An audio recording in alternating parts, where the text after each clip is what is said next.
This is Jaleesa, and with the Millennial's Guide to Fascinating Womanhood with Jaleesa.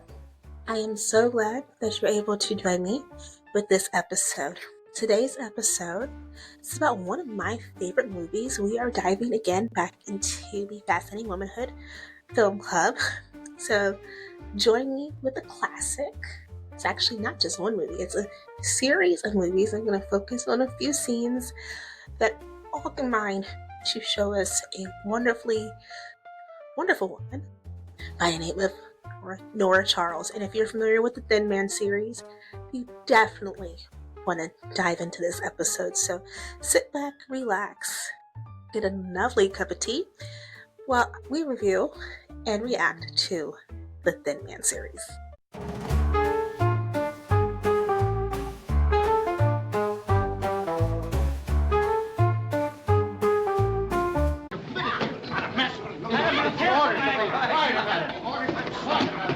You cannot take the doctor there. I'm not taking him, he's taking me.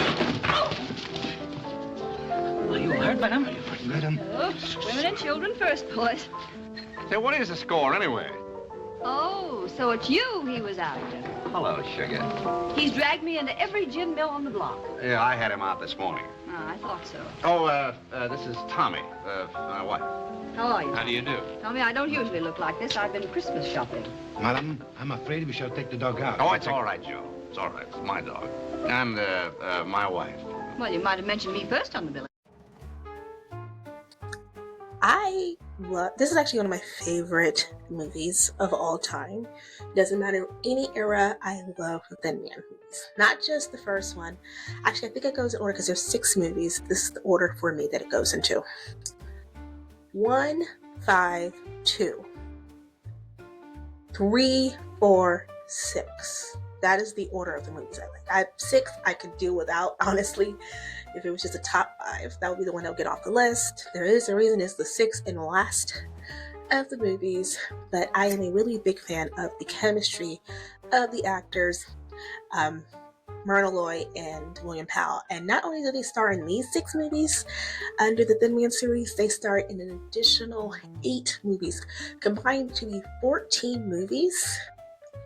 That's how good their chemistry was. They were in 14 movies together. They were not in any romantic relationship whatsoever. They were platonic friends. I'm actually going to do another deep dive just into Myrna by it herself, because she has this nickname known as the perfect wife. So I will be diving into that as well in another episode, but I really wanted to focus on just the Thin Man series by itself. So if you are not familiar with the Thin Man series, it was a series of 6 movies from 1944 to about 1946, 1947, I think is the last one. They all tie in with this detective by the name of Nick Charles. And Nick Charles, by this time, he is retired from being a detective because he has married a woman by the name of Nora Charles, and Nora is very, very wealthy, like old school railroad and oil money. So he is retired. They live this life of leisure. They like to drink. I'm going to just say, you have to think about the time period that I said, 1934. So this is just a year after Prohibition was repealed in the United States of America. So the one big focus about the movie is they do like to drink. Mostly Nick likes to drink, so there's a lot of alcohol jokes. If you're someone that's really sensitive to that, I am going to forewarn you about that. But they come from a very playful level. But if you are someone that's very serious, or you're not really fond of what movies talking about alcohol, put that in mind. But also put it in mind, this is under the Hays Code, so you're not going to see him you're not going to see a lot of scenes where they're like passing out and being belligerent or anything. You're going to see hangovers, but again, not as many as you would think. So it kind of starts with the first movie where he is by this time retired from the detective working with the police stations, and there's this case with this person that he had worked with many years prior that went missing. So he has to find out what happened to this person, because he is now being quote unquote convicted of some things that they think that he had murdered a few people, so they're looking for him. So there's a lot of twists and turns. It's a whodunit. The movie's, I think, about like 90 minutes. So if you like a quick movie, the first one's about 90 minutes. I think each of them average about an hour and a half, give or take a few minutes for commercials. But it's a really good movie. If you have Tubi, last time I checked, the first one is on Tubi. The second one you're going to have to order it from streaming or get the DVD. The fourth one is on YouTube for free. The fifth one is on YouTube for free. The third and the sixth one are the ones I cannot find unless, again, you do streaming. And you probably have to pay $4 or $5 for that. But I do recommend, if you really like the movies and you really just like, I don't want to do all of them, I just want to dip my feet into it. The first one, the second one, and the fifth one. The other three are good, but they're not as good as the first, the second, and the fifth one. So now that I've kind of tied into it, the fact of what they are represent, I really want to explain why am I reviewing this movie and why am I reviewing Nora Charles. Well, Nora Charles is probably, again, as I said, the actress Myrna. She's labeled the perfect wife. And it starts with this movie, The Thin Minute. She gets this nickname of being the perfect wife. And when you look into this movie, it's probably one of the best ways of chemistry between a husband and wife. And I do remember this a few years ago. I looked at a documentary video essay on YouTube about Myrna, and they kind of, what she said, usually, even now currently, when they talk about love, when they talk about marriage, one or two things is how they show it. They either show it right up to the wedding, and that's when the movie ends. It's like, and they lived happily ever after, the end. Or you go in deep into the marriage, and it kind of shows the negative aspects of marriage and how you probably don't want to get married. Whereas Myrna, William Powell's characters in this movie, Nick and Nora Charles, they came from another way of, they're showing you this is how they are just a few years after they married. They love each other, they care about each other, and they respect each other.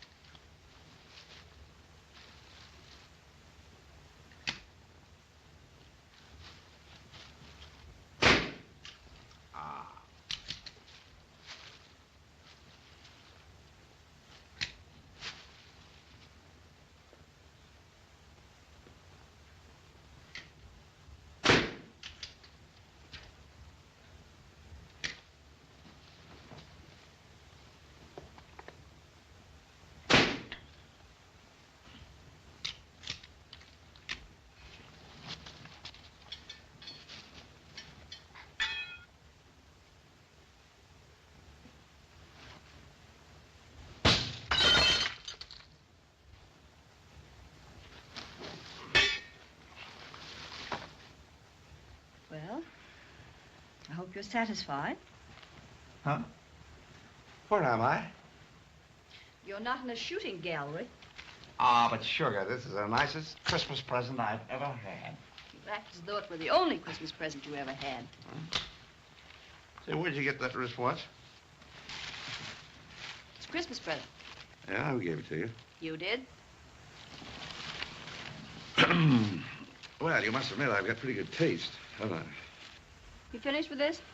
Yes, and I know as much about the murder as they do. Oh, I'm a hero. I was shot twice in the Tribune. Well, I read where you were shot 5 times in the tabloids. It's not true. He didn't come anywhere near my tabloid. And that is why I'm reviewing this movie, because, again, it's diving into life after you receive the ring in a few years after you've said, I do. Now, again, I am going to put in a disclaimer. I am not married.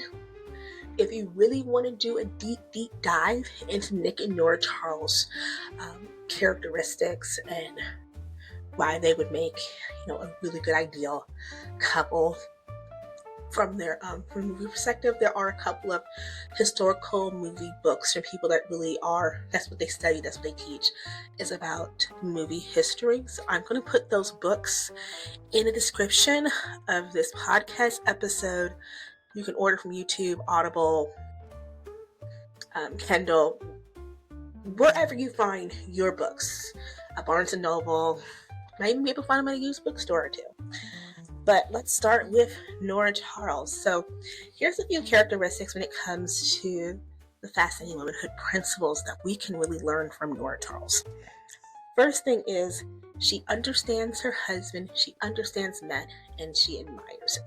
Nick, I won't have you going down there. Hey, it was you that got me into this. Well, I know, but this is different. He's a crazy man. He might kill you. He won't kill me. I got acid to protect me. All right, go ahead. Go on, see if I can. But I think it's a dirty trick to bring me all the way to New York just to make a widow of me. You wouldn't be a widow long. You bet I wouldn't. And not with all your money. Well, any port in a storm. Goodbye, sugar. And you have to think about the fact that her husband never has to work again a day in his life if he doesn't want to. And actually, not only does she agree that he should go into solving these mysteries, she is really excited. She encourages him and she admires his abilities. So there's this one scene, and it's right at the time he's like, I'm on vacation. It's from the first movie. I'm on vacation. I'm just enjoying the holidays. I do not want to solve any murders. I don't want to solve any mysteries. But she's really trying to egg him on because she's never seen him do this before. So she's excited. I want to see my husband solve a mystery. Hey, listen, is he working on a case? Yes. What yes. case? A case of scotch. Pitch in and help him. Say, I've got to order some food. Isn't it a waste of energy? You know, that sounds like an interesting case. Why don't you take it? I haven't the time. I'm much too busy seeing that you don't lose any of the money I married you for. Room service, please. Well, it sounds like a good case. Girl mysteriously murdered. Nobody knows who did it. They haven't found any clues. No gun, no fingerprints. I'll bet you dollars to dog biscuits that they never thought of. I don't want to hear anything about it. So, and there's another scene. I don't know if I'm gonna clip this one in, but it's from the 5th movie. And at this time, it's towards the end of the movie, they've got her with all the suspects. And she is really proud to say, yeah, you really can. My husband's really good at this. He already knows. I know who killed the people. He knows who killed the people. And she kind of breaks down what he does. And again, you can see that she really admires his occupation and what he does in his mind. There's another scene, it's in the 5th one. He has his father. His father loves him, but is not accepting of his career because his father wanted him to be a doctor, and Nick didn't want to be a doctor. He wanted to be a detective. He wanted to be a policeman. So she's telling this story of this crime that he was able to solve, and the father was like, well, why didn't you just go this way and do this? And she's like, oh, you are impossible. What about the Wynant murder, or the Fingers O'Toole case, or the slaughterhouse mystery? Or take Stinky Davis. Stinky Davis? Stinky Davis? The Stinky Davis case illustrates what I mean about Nick. Yes, I'm sure it does, Nora. Do you still take 2 lumps in your in your coffee? Just imagine, 4 murders, all strangulation. No fingerprints, no clues. The police were baffled. Yes, of course. All they had were 4 bodies. So what did they do? They dumped the whole thing in Nick's lap. I see. Nobody suspected Stinky because he'd been a cripple ever since some nitro went off while he was cracking a canister in Salt Lake. Everybody thought it was Rainbow Benny, but Nick knew that Rainbow was an expert with the shiv. Strangling was out of his line. Oh, smart Nick. Then they turned the heat on Slasher Martin, who ran a dice joint down in Chinatown. But Slasher had an alibi with Squinty Burke and Studsy Green, so that took care of him. But all the time, Nick was certain that Stinky Davis was the killer. Why? Because he had him pegged right away for a 2-timing, double-crossing rat. Would the police listen to Nick? No. They told him it was a hophead theory, wild as loco buttons, because Stinky was a cripple and couldn't navigate. So Nick got the brush off from the police. They cold-shouldered him right out. But did that stop him? No, sir. He knew the case was hot, and he was all set to start cooking on the front burner. He said, Stinky, you're the 2-timing, double-crossing rat who strangled Nobbs McClure and Greasy Joe and Horseface Dan and Denver Mike. And then he turned his back on Stinky. And the trick worked, because Stinky got up out of his wheelchair and tried to strangle Nick with a piece of wire he had hidden in his mouth. But just in time, Nick turned around, gave him the old 1, 2, and knocked Stinky colder than an ice flounder. Stinky wasn't a cripple at all. He was just using it to cover up his crimes. Now, what do you think of that? Well, if Nick suspected that Stinky wasn't a cripple, why didn't he have him examined by a doctor? The whole thing's so silly. Dr. Charles, you are impossible. It's a really cute and playful way if she was able to like break down and just she was so interesting of talking about what her husband does. She really loves her husband. Again, he never has to work again. That's how rich she is in this movie series. She is rich, rich, rich. We're talking about some of the movies, they are living in hotels with servants, kind of rich. They also love, she's very clever without having to compete with her husband. Again, her husband is not just a detective, he is the detective. He is a world-renowned detective. In the first one, he is very well known and having his party, and he's inviting some people that are a little not up to par, but they do admire him. Some of them, he, quote unquote, this is the word they use, sent them up the river, which was just a way of saying that they were criminals, and he sent them to jail. That's how good he was. Oh,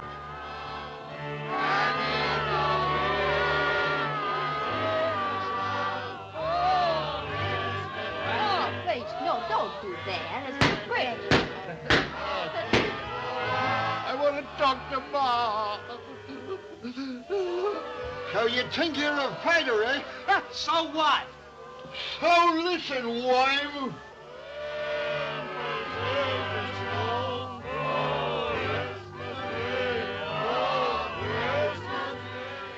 Oh, Nicky, I love you because you know such lovely people.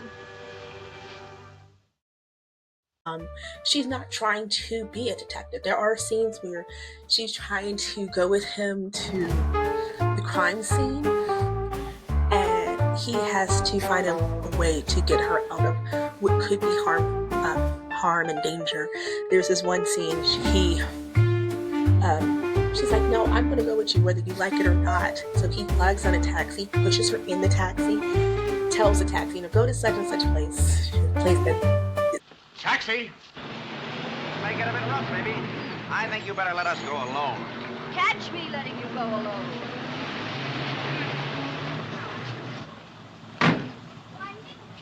Grant's tomb. Not the crime scene or where the criminal's at, and then he catches another taxi to go to where they need to go. So later on that day, he calls a suspect's house, and she happens to be there, and she's making a joke out of it, not saying, "How dare you do that? I hate you. I never want to speak to you again. You suck." She's not doing all that. She's just being very clever, and I like the joke because I think he has sent her to Grant's tomb because they were in New York, so she was sent to Ulysses S. Grant's memorial, and so he was like, "You enjoy Grant?" He was they were playing on the phone. He's like, "You enjoyed Grant's tomb?" And she's like, "Yeah, I'm getting one made for you." Again, she's not being serious, just being clever, just being playful. Hello? Oh, how are you? No, we didn't find a thing. Your wife. And, Lieutenant, I've got something. I've been doing a little detecting on my own. That flatfoot I married thinks he's smart, but I'm just one jump ahead of him. Well, that's swell, Mr. Charles. How'd you like Grant's tomb? It's lovely. I'm having a copy made for you. Another thing about it, again, that kind of goes to the third one. They have this way of kind of diffusing. Again, this is a movie, so you're only seeing a snapshot, and again, it's the work of fiction, but you can learn a lot from it. So, honestly, this would kind of go in the category of girlishness, lightness, when we're talking about being clever, being playful, being not trying to compete purposely with him, again, because he's a world-renowned detective. People all over the world invite him places to solve things, to solve mysteries. Again, in the movies, there is a TV show. I'm not familiar with the TV series, but it kind of goes in the same aspect of what the movies are like. So, if you do find the TV show from the 50s, very similar but different actors. I think that's probably the reason I did not get into the TV show, because if you see the chemistry of the actors who play in the movies, you probably will understand it. No one can touch that at all.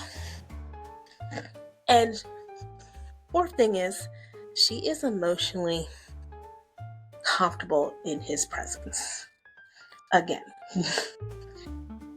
they are not trying to compete with each other. She has, by this time in the movies, when we start, because again, even with the first movie, she is emotionally safe with him. There's a scene where he has to go to this abandoned warehouse. And at this time, the guy that they're looking for, they think he is still alive. I don't want to spoil the movie for you, so I don't want to give too much. And so he's going to the man's warehouse, and she's scared, and she comes in and hugs him. She even threatens the dog. Nick, I won't have you going down there. Hey, it was you that got me into this. Well, I know, but this is different. He's a crazy man. He might kill you. He won't kill me. I got Asta to protect me. All right, go ahead. Go on, see if I can. But I think it's a dirty trick to bring me all the way to New York just to make a widow of me. You wouldn't be a widow long. You bet I wouldn't. And not with all your money. Well, any port in a storm. Goodbye, sugar.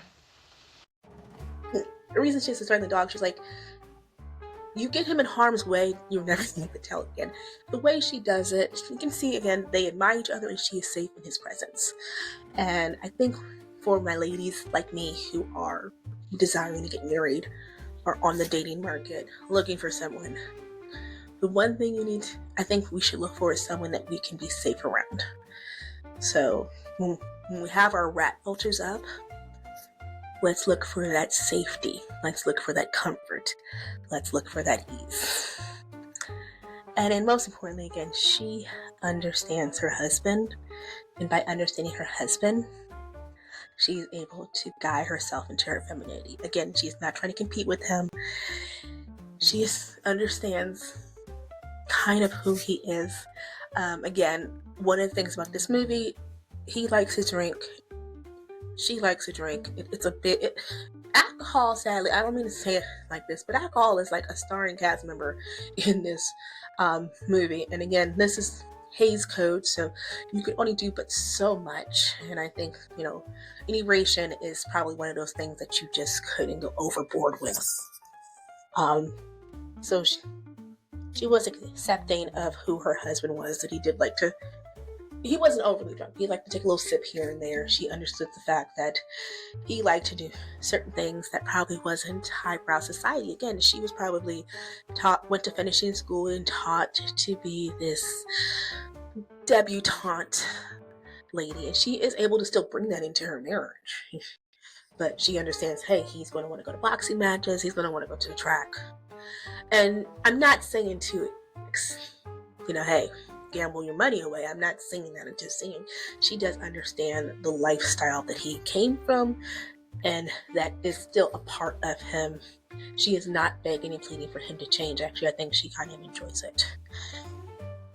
Another thing about her is she is a very joyful person. She's a very happy person. She's not frowning her nose up and such. And if she is, it's in a very playful manner. She's playful.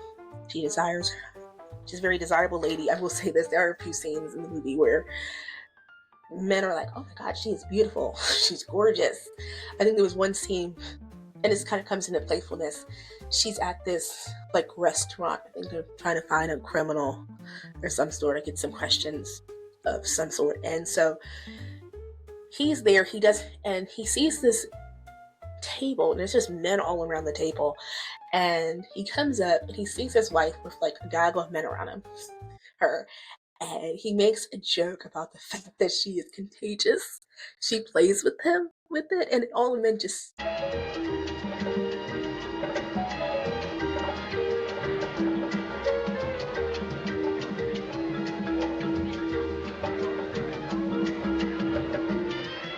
Okay, the lady over there. You'll excuse me, an old friend, very old friend. Pero vuelve, ¿verdad? Regresa luego, ¿no? Thanks.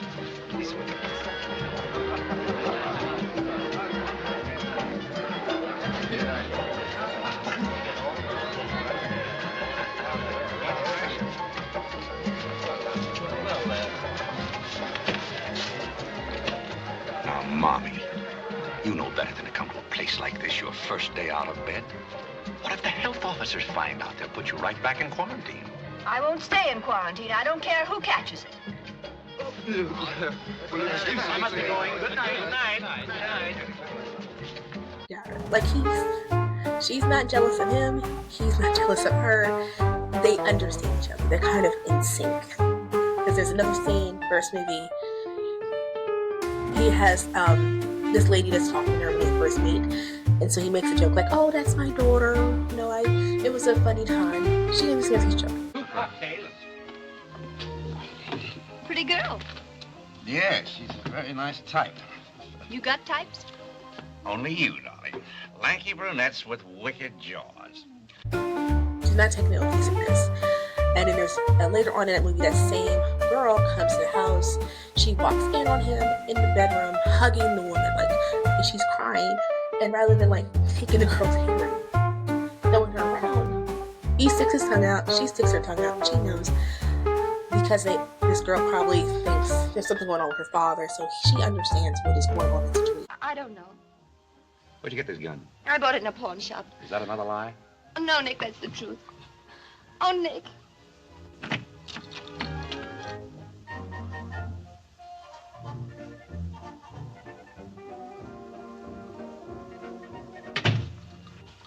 Oh, I'm sorry. Oh, don't be silly. Here, take this drink. No, thank you.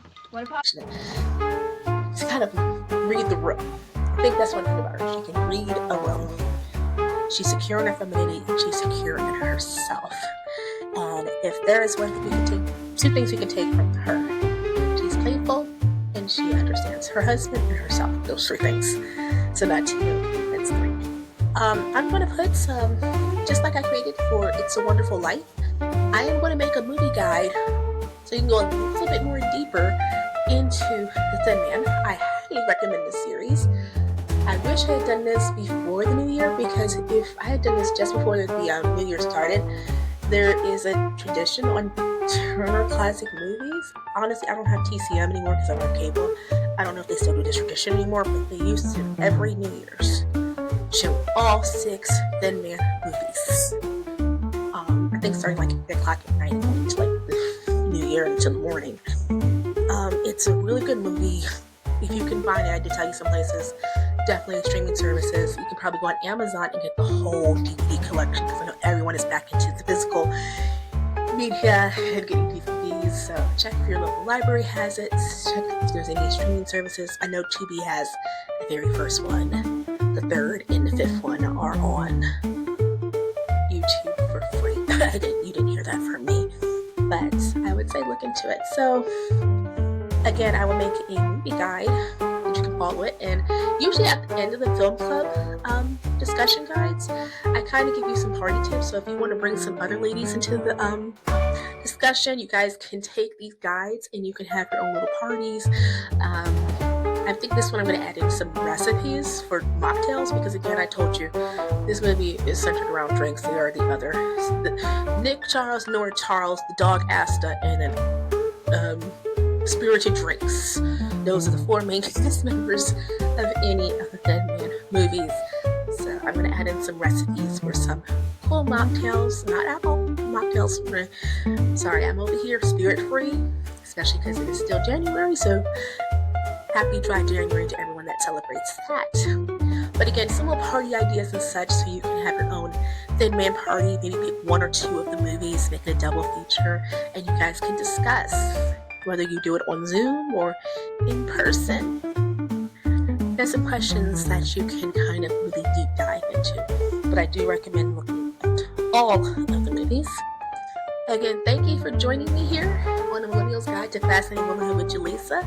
This is Jaleesa, and please stay fascinating, and remember, just be fascinating and be yourself.